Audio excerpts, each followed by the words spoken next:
记者邱芷柔屏东报道，近年假蜜食安问题与蜂蜜欠收造成价格上涨，让养蜂成为新风潮。屏东科技大学森林系也组成养蜂小组，并有多名学生加入学习养蜂行列。团队利用学校为基地，经过2年研究，逐步将技术输出到森林，开发别具特色的林下经济。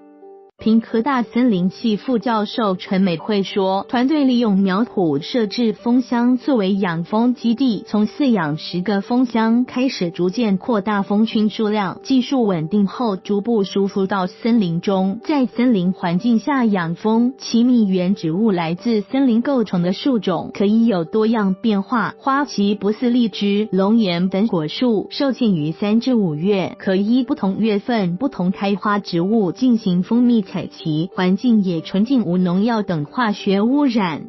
养蜂小组成员廖继义、吴苑珍说，蜜蜂是自然界的生态指标，在屏科大苗圃中的蜂箱，每个平均有5万只蜜蜂。第1年养殖的蜂箱几乎宣告失败，学校引入资深蜂农以师徒制传授养蜂技术后，今年终于采集了第1批蜂蜜，真的很感动。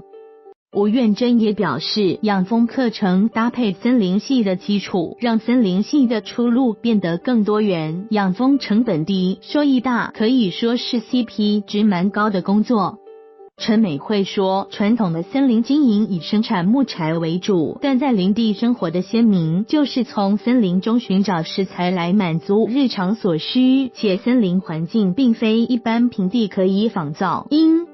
此森林蜜具市场独特性，不同蜜源还能产生不同风味，可提供消费者多元选择。透过妥善经营规划，不仅增进学生技能，也能帮助林农不用砍树就能增加收入，为环境生态贡献。